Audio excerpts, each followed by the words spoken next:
التدريبه اللي جايه دي اسمها الريسك او النوزه او البنان. المقدمه بتاعتها دي بتبقى اتجاه البحر. اتجاه البحر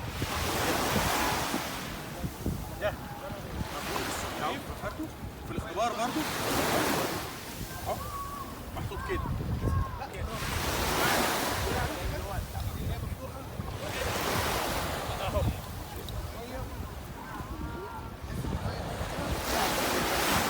قالوا غريب، شفت غريب شفت الشمندوره كده غريب، وارفع بايدي الشمال وادخل بايدي اليمين. خلاص اهو اصبح سايبه ورايا واجري. اول ما تيجي عندي هنا باجي عايم كده نموذج على فؤاد على فؤاد اقعد.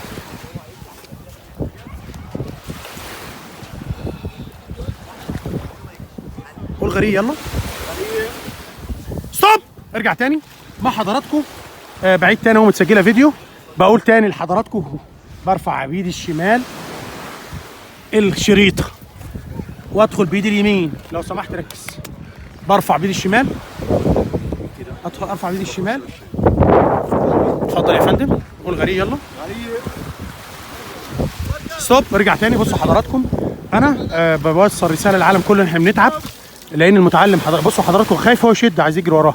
يعني صوت وصوره اهو قدام حضراتكم. هذا متعلم عشان تعرفوا ان احنا ممكن يجي لنا الضغط والسكر. في بدايه الفيديو قلت الحبل اتجاه البحر. لحظه سيبها. هذا المتعلم حضراتكم. بصوا الشمال الحاجه وارد ان احنا نبقاش اذكياء ونبقى عندنا المهاره هنسقط. فاحنا عايزين قسط من الذكاء مع ايه؟ مع حضراتكم تركيز فني. تاني حضرتك بترفع الشريطه بايدك الشمال وتخش تلبسها كروس زي ما وريت حضرتك بالفيديو. ممكن يا فندم ارفع كده الشريطه بايدك الشمال ما تجريش وادخل باليمين كده. ادخل لا البس على البس وتجري يا بطل. خلاص عيد تاني.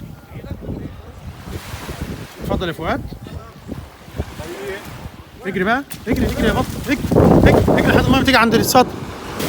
وعوم هضاب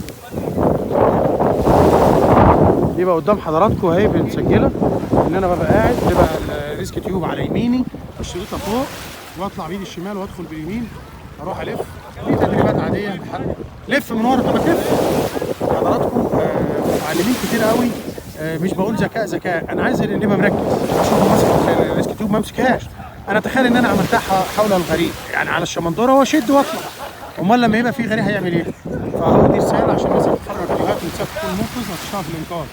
عشان تبقى منقذ لازم تبقى عندك المهارات دي. اجري يا كابتن اجري يا كابتن اجري خليها متعلقه يا كابتن مصر. خليها متعلقه كابتن خليها متعلقه. انا اسف حضرتك بالصوت والشخص. ما هو لازم احنا بنقابل. بصوا حضراتكم لخبط نفسه ازاي. احنا بنقوله قسط مش من الذكاء نبقى حتى فاهمين بس. حط اللي حطها مكانها.